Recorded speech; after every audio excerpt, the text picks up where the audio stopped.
नमस्कार, आदाब, सत श्री अकाल। बिहार लोक सेवा आयोग के द्वारा असिस्टेंट सेक्शन ऑफिसर के पदों पर नियुक्ति का एडवर्टीज़मेंट जारी कर दिया गया है और इसी के रिगार्डिंग आज का ये मेरा वीडियो सेशन है। तो जो लोग भी हमारे चैनल पे नए आए हैं, चैनल को सब्सक्राइब ज़रूर कर लें ताकि आपको भी जो लेटेस्ट गवर्नमेंट वैकेंसीज़ है उसका अपडेट मिल सके। जहाँ तक इसमें कुल सीट्स की बात रही तो टोटल 41 सीट्स पे ये वैकेंसी लाई गई है, जिसमें अनरिजर्व्ड के लिए 16 पोस्ट, आर्थिक रूप से कमज़ोर वर्ग 4, ईडब्ल्यूएस वाले कैंडिडेट्स के लिए शेड्यूल कास्ट 9 सीट्स, एसटी 1, अत्यंत पिछड़ा वर्ग 1, पिछड़ा वर्ग 9 और पिछड़े वर्ग की महिलाएं 1 सीट। तो टोटल 41 सीट्स पे यह वैकेंसी लाई गई है। और जैसा आपको मालूम होगा कि बिहार में 35% क्षेत्रीय आरक्षण है महिलाओं के लिए, तो उस अनुसार यहाँ पर महिलाओं के लिए आउट ऑफ 16 सीट्स अनरिजर्व में देखिए 6 सीट्स महिलाओं के लिए है, इसमें भी 1 सीट है ईडब्ल्यूएस वाले कैटेगरी में। तो इस तरह टोटल महिलाओं के लिए जो सीट्स है वो 13 है।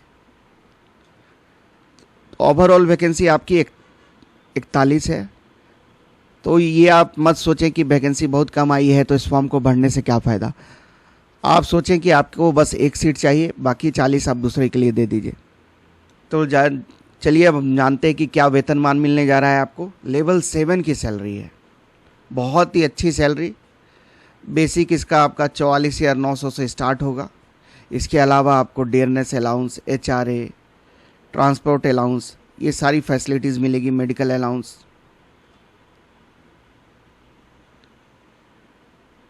तो एकदम बाबू वाला जॉब है, बहुत ही अच्छा जॉब है, अच्छी पे स्केल है इसमें।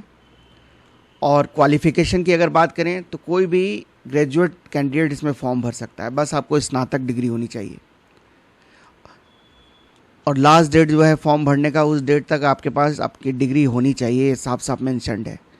आवेदन प्राप्ति हेतु निर्धारित अंतिम तिथि तक आवेदक को स्नातक का डिग्री धारक होना अनिवार्य है। अब हम उम्र सीमा की बात कर लें तो सबसे पहले आप जान लीजिए कोई आपकी उम्र सीमा के लिए जो कट ऑफ डेट रखा गया है वो है आपकी 1 अगस्त 2025। ये आपका कट ऑफ डेट है। न्यूनतम उम्र सीमा 21 साल, ये सभी कैटेगरी के लिए है। और अधिकतम upper age limit unreserved male के लिए 37 साल, पिछड़ा वर्ग, अत्यंत पिछड़ा वर्ग चाहे वो मेल हो या फीमेल हो, एवं अनारक्षित महिला के लिए 40 साल, schedule caste, schedule tribe, male female 42 years, और वाधर्व सेवानिवृत्ति की आयु 60 साल, मतलब रिटायरमेंट जो है आपका 60 ईयर्स में होगा। तो एज लिमिट आप समझ गए, मिनिमम है आपका एज लिमिट 21 साल। और अनरिजर्व्ड मेल के लिए, यूआर मेल के लिए 37 साल हो गया। ओबीसी मेल फीमेल एवं अनरिजर्व्ड महिलाओं के लिए 40 साल, SC ST के लिए 42 ईयर्स, चाहे वो मेल हो या फीमेल। और जो एक्स सर्विसमैन हैं, भूतपूर्व खासकर सैनिक हैं, उनको उम्र सीमा में अपर एज लिमिट में 3 वर्षों की छूट मिलेगी। और जो persons with benchmark disabilities candidate हैं उनको उम्र सीमा में अपर एज लिमिट में 10 वर्षों की छूट की अनुमानी है, उनके लिए 10 वर्षों की अपर एज लिमिट में उनको छूट दी जाएगी। अब हम चयन प्रक्रिया को समझते हैं, जो सबसे इम्पॉर्टेंट है आपके लिए जानना। तो 2 चरणों में परीक्षा आपकी आयोजित की जाएगी। प्रथम चरण में प्रारंभिक मतलब प्रीलिम्स एग्ज़ाम होगा इसमें, और मेंस भी होगा। और जो प्रीलिम्स में सफल उम्मीदवार को मुख्य प्रतियोगिता परीक्षा के लिए अलग से पुनः ससमय आवेदन आमंत्रित किए जाएंगे। तो पहले आपको प्रीलिम्स का एग्ज़ाम देना होगा, उसके बाद जो कैंडिडेट्स में क्वालिफाई करेंगे उनके लिए फिर से मेंस का फॉर्म आएगा, उन्हें फॉर्म फिलअप करना होगा। अब हम प्रीलिम्स एग्ज़ाम का सिलेबस जान लेते हैं। तो प्रारंभिक परीक्षा में सिर्फ एक ही पत्र होगा, वो समान ज्ञान का आपका होगा। तो समान अध्ययन से यहाँ पे 50 प्रश्न आएंगे, समान विज्ञान एवं गणित से 50 क्वेश्चन आएंगे, और मानसिक क्षमता जांच से भी 50 क्वेश्चन रहेंगे। सभी प्रश्न ऑब्जेक्टिव नेचर के होंगे और मल्टीपल चॉइस को MCQ होगा, और प्रत्येक प्रश्न 1 अंक का होगा। टाइम लिमिट आपको 2 घंटा 15 मिनट का समय मिलेगा। 150 क्वेश्चन आपको सॉल्व करने होंगे इस समय में। और प्रश्न पत्र आपको हिंदी और अंग्रेजी दोनों माध्यम में देखने को मिलेगा। अगर हिंदी और अंग्रेजी के प्रश्नों में कोई भिन्नता पाई जाती है तो अंग्रेजी के प्रश्न ही आपके मान्य होंगे। और प्रीलिम्स परीक्षा की एक खासियत है कि इसमें आपको बुक्स ले जाना अलाउड है। मैक्सिमम 3 बुक्स आप ले जा सकते हैं। अधिकतम 3 बुक्स, एक सामान्य ज्ञान के लिए, एक गणित के लिए और एक सामान्य विज्ञान के लिए। और पुस्तकों में भी एक गाइडलाइन दी गई है, इसमें NCERT, Bihar state EB education board ICSE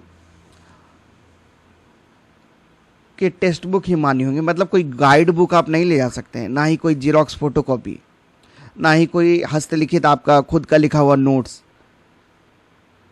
तो आप क्या ले जा सकते हैं, सिर्फ और सिर्फ टेक्स्ट बुक ले जा सकते हैं, वो भी एक ही।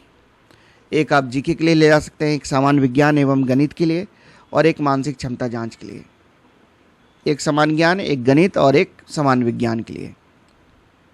मैथ्स, जीके और साइंस का किताब आप ले जा सकते हैं।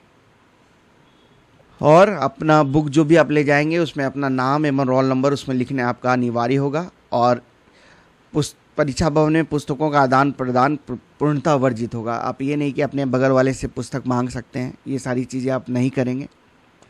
तो देखिए, ज़्यादा फायदा तो आपको होगा नहीं बुक ले जाने का, लेकिन फिर भी आप रख लीजिएगा, क्योंकि उस समय उतना समय रहता नहीं है कि आप चीज़ें निकाल सकें। फिर भी एक जो टेक्स्ट बुक जो आपको सही लगता है, खासकर एनसीईआरटी या फिर बीएसईबी बोर्ड में जो बुक्स चलती है टेक्स्ट बुक, या फिर आईसीएसई बोर्ड की किताबें आप ले जा सकते हैं।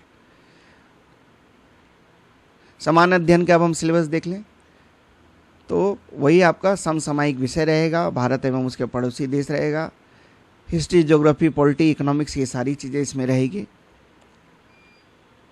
उसके बाद सामान्य विज्ञान एवं गणित का जो आप पेपर है, सामान्य विज्ञान में आपका फिजिक्स, केमिस्ट्री, बायोलॉजी एवं भूगोल भी रहेंगे। उसके बाद गणित से संख्या, नंबर सिस्टम, पूर्ण संख्याएं, परसेंटेज, रेशियो, प्रोपोर्शन, आपका अनुपात एवं समस्या अनुपात, एवरेज हो गया, प्रॉफिट एंड लॉस हो गया, इन सभी से आपको प्रश्न लिखने को मिलेंगे। और मानसिक क्षमता जांच में इसमें वर्बल और नॉन वर्बल रीजनिंग आपकी रहेगी। ये आप देख लीजिए, सादृश्य, समानता एवं भिन्नता, स्थान कल्पना, समस्या समाधान, विश्लेषण, दिश, स्मृति, विभेद, अवलोकन, संबंध, अवधारणा, अंकगणितीय तर्क शक्ति, अंकगणितीय संख्या श्रृंखला, कूट लेखन एवं कूट व्याख्या। और मिनिमम क्वालिफाइंग मार्क्स भी रखा गया है, जैसे समान शरीर के लिए 40% मार्क्स, 36.5% रखा गया है पिछड़ा वर्ग के लिए, अत्यंत पिछड़ा वर्ग के लिए 34%, अनुसूचित जाति, अनुसूचित जनजाति, महिला एवं दिव्यांग अभ्यर्थियों के लिए 32% न्यूनतम अर्हतांक प्राप्त करना अनिवार्य होगा। और जो पहले से कॉन्ट्रैक्ट में काम कर रहे हैं उन्हें भी इसमें मार्क्स दिए जाएंगे। हर एक साल के लिए 5 मार्क्स, मैक्सिमम 25 मार्क्स उनको दिए जा सकते हैं। तो जो बच्चे प्रीलिम्स एग्ज़ाम क्वालिफाई करेंगे, 10 टाइम्स जो वैकेंसीज़ है उसके, जैसे 41 पोस्ट है तो 410 बच्चों को मेंस एग्ज़ाम के लिए बुलाया जाएगा। अब हम मेंस एग्ज़ाम का सिलेबस देख लेते हैं क्या है। तो मेंस में आपका देखिए 2 पत्र होगा इसमें। पहला पत्र आपका समान हिंदी का होगा, और इसमें भी जो क्वेश्चन का लेवल होगा और जो ऑब्जेक्टिव नेचर का होगा, मल्टीपल चॉइस क्वेश्चंस रहेंगे। इसमें आपको 30% अंक लाना अनिवार्य होगा, लेकिन मेरिट लिस्ट में इस पेपर के मार्क्स को काउंट नहीं किया जाएगा। बस आप 30% मार्क्स लाइए, आप क्वालिफाई हो जाएंगे। और फाइनल जो मेरिट लिस्ट बनेगी आपकी, वो पेपर 2 के मार्क्स के बेसिस पे बनेगी। जो लोग भी पेपर 1 में 30% मार्क्स नहीं ला पाते, उनका पेपर 2 एवेलेट ही नहीं होगा, वो खुद ब खुद डिस्क्वालीफाई हो जाएंगे। तो प्रश्न पत्र 1 की परीक्षा का माध्यम ऑब्वियस है हिंदी है, क्योंकि हिंदी का पेपर तो हिंदी ही होगा। कुल प्रश्नों की संख्या इसमें आपको 100 मिलेगी। प्रत्येक प्रश्न के लिए 1 अंक दिए जाएंगे। 2 घंटा 15 मिनट का समय मिलेगा। और दूसरा पेपर है आपका समान ज्ञान। इसमें भी आपके मल्टीपल चॉइस क्वेश्चंस रहेंगे, ऑब्जेक्टिव क्वेश्चंस रहेगा आपका। तो मेंस आप देख लीजिए, आपका सब्जेक्टिव नहीं है, ऑब्जेक्टिव ही है, ये क्लियर रहिएगा आप। इसमें भी आपका वही जो सेक्शंस, जो प्रीलिम्स एग्ज़ाम का पैटर्न था, सेम टू सेम। 50 क्वेश्चन समान अध्ययन, 50 क्वेश्चन आपका समान विज्ञान एवं गणित, मानसिक क्षमता जांच 50 क्वेश्चन। इसमें हिंदी और अंग्रेजी आपको दोनों में प्रश्न देखने को मिलेंगे। 1 अंक मिलेगा आपको सही आंसर के लिए, और 2 घंटा 15 मिनट का समय मिलने जा रहा है आपको 150 क्वेश्चन सॉल्व करने के लिए। तो प्रीलिम्स और मेंस का जो सिलेबस है वो सेम है पेपर, बस एक जनरल हिंदी जोड़ दिया गया है, वो भी क्वालिफाइंग है। आपकी फाइनल मेरिट पेपर 2 के मार्क्स पे बनने जा रही है। समान हिंदी का जो प्रश्न पत्र रहेगा उसका लेवल आपका सेकेंडरी का लेवल रहेगा आपका, और यही सर्वनाम संज्ञा विषय मतलब ग्रामर से बेसिकली क्वेश्चंस रहेंगे आपके। मुहावरे हो गया, समानार्थक शब्द हो गया, क्रिया विशेषण, वाक शब्द, अक्षर, विसर्ग, संधि, समास, ये सारी चीज़ों से आपको प्रश्न देखने को मिलेंगे। सामान्य ज्ञान में वही सारी चीज़ें, आपका हिस्ट्री, पॉलिटी, इकोनॉमिक्स, ज्योग्राफी, फिर साइंस का पेपर है आपका सेम टू सेम जो प्रीलिम्स में मैंने बताया था, और मानसिक क्षमता जांच में भी वर्बल नॉन वर्बल रीजनिंग से क्वेश्चंस पूछे जाएंगे। तो मेंस में भी same to same minimum qualifying marks रखा गया है जैसा आपका प्रीलिम्स में था। उसके बाद आरक्षण का लाभ उन्हीं मिलेगा जो बिहार के मूल निवासी हैं, और जो भी अदर स्टेट वाले अप्लाई करेंगे वो as a unreserve category, unreserve candidate ही अप्लाई करेंगे, उन्हें अनरिजर्व कैंडिडेट ही माना जाएगा। बाकी जो बिहार के मूल निवासी हैं वो आरक्षण का लाभ ले सकते हैं, जिस भी कैटेगरी से वो बिलोंग करते हैं। यहाँ पे अब देख लीजिए, आरक्षण का दावा करने वाली विवाहित महिलाओं का जाति, स्थानीय निवास, क्रीमी लेबर रहित प्रमाण पत्र उनके पिता के नाम एवं पिता के स्थायी पता से निर्गत होगा, ना कि उनके पति के नाम एवं पता से। तो प्रारंभिक परीक्षा का आवेदन भरने का अंतिम तिथि आप जानते हैं 23/6/2025 है, और इस डेट तक आपकी जितनी भी डिग्रीज हैं वो आपके पास होनी चाहिए। और अंतिम तिथि 23 जून के बाद अगर कोई प्रमाण पत्र आपका निर्गत हो रहा है तो उसे मान्य नहीं माना जाएगा। मतलब आपको ग्रेजुएशन की डिग्री एटलीस्ट 23 जून 2025 से पहले आपके पास होनी चाहिए, तभी आप फॉर्म भर पाएंगे। जो डॉक्यूमेंट वेरिफिकेशन होगा तो आपको सारे सर्टिफिकेट्स की कॉपी लेके जानी होगी, सेल्फ अटेस्टेड, चाहे वो कास्ट सर्टिफिकेट हो या फिर जो भी है, सब चीज़ आपकी डिग्रीज होनी चाहिए जो भी आप फॉर्म भरते समय सबमिट किए हैं। ग्रेजुएशन का प्रमाण पत्र, मैट्रिक, इंटरमीडिएट, अगर संविदा पर काम किए हैं तो आपको कार्यानुभव अपने नियंत्रित पदाधिकारी से आपको वो जारी करके लेके जाना होगा, जिसमें कार्य अवधि का स्पष्ट उल्लेख हो। तो ये सारी चीज़ें आप देख लें, जब डॉक्यूमेंट वेरिफिकेशन होगा तो आपको ये नॉर्मल चीज़ें हैं, ये आप सारे डॉक्यूमेंट्स वेरीफाई होते हैं, आपको पता होगा। 4 फोटो पासपोर्ट साइज फोटोग्राफ भी लेके जाना होता है इसमें, और जो हार्ड कॉपी आप संभाल के रखेंगे, जो ऑनलाइन आवेदन करेंगे उसका प्रिंट निकाल के आप हार्ड कॉपी अपने पास संभाल के रख लेंगे। अगर आप डॉक्यूमेंट वेरिफिकेशन के लिए सेलेक्ट होते हैं तो उस फॉर्म को भी आपको लेके जाना होगा, और सारे ओरिजिनल कॉपीज़ आपको डॉक्यूमेंट वेरिफिकेशन के समय लेके जाने होंगे। अब हम देख लेते हैं कि क्या शुल्क लगने जा रहा है। तो अनरिजर्व कैटेगरी कैंडिडेट्स को 600 रुपये शुल्क देना होगा, और केवल बिहार राज्य के अनुसूचित जाति, अनुसूचित जनजाति के लिए 150 रुपये फीस रखा गया है। ये एप्लीकेशन फ़ी है आपको। और बिहार राज्य के स्थायी निवासी सभी आरक्षित अनारक्षित वर्ग की महिला अभ्यर्थियों के लिए भी 150 रुपये फ़ी है। दिव्यांग अभ्यर्थियों के लिए 150 रुपये फ़ी है। अन्य सभी अभ्यर्थियों के लिए 600 रुपये फ़ी है। मतलब अदर स्टेट वाले को 600 रुपये देने होंगे। अनरिजर्व कैंडिडेट्स को, चाहे वो बिहार के मूल निवासी क्यों ना हो, उन्हें 600 रुपये अदा करना है। और एक चीज़ दिया हुआ है कि अब ऐसे अभ्यर्थी जिनके द्वारा ऑनलाइन आवेदन में पहचान पत्र के रूप में आधार संख्या अंकित नहीं किया जाता है, उन्हें बायोमेट्रिक फ़ी के रूप में 200 रुपये अतिरिक्त शुल्क का भुगतान करना होगा। अब हम जान लेते हैं कि ऑनलाइन आवेदन आपका भरने का जो इम्पोर्टेंट डेट्स है। तो एप्लीकेशन की विंडो आपकी 29/5/2025 से खुल जाएगी, उस दिन से आप फॉर्म भर पाएंगे। और जो लास्ट डेट रखा गया आवेदन करने का वो है 23 जून 2025।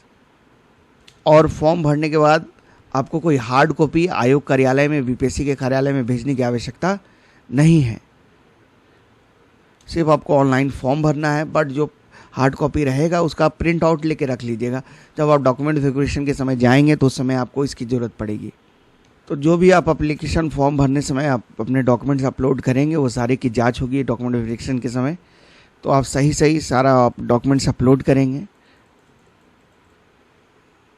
अब आगे यहाँ ऑनलाइन आवेदन भरने की प्रक्रिया बताई गई है, जिससे आप भलीभांति परिचय होंगे। तो आप ऑनलाइन आवेदन बहुत ही सावधानीपूर्वक भरेंगे। लिखा गया है कि भविष्य में किसी प्रकार का परिवर्तन, सुधार मान्य नहीं होगा, किसी भी प्रकार के त्रुटि हेतु आयोग उत्तरदायी नहीं होगा, एवं कोई भी प्रतिकूल परिणाम हेतु आवेदक स्वयं जिम्मेदार होंगे। तो ऑब्वियस है कि आप ऑनलाइन आवेदन को अच्छे से भरेंगे बहुत ही अच्छी वैकेंसी है, लेवल 7 की वैकेंसी है। अच्छा खासा सैलरी, 80,000 लगभग आपकी सैलरी बनेगी, ग्रॉस सैलरी। उसके बाद इसमें प्रमोशन के भी चांसेस हैं आपके, तो आप इसको अच्छे से तैयारी करें। बाकी अगर आप चैनल पे नए हैं तो चैनल को सब्सक्राइब कर लें। वीडियो को देखने के लिए आप सबों को धन्यवाद। जय हिंद।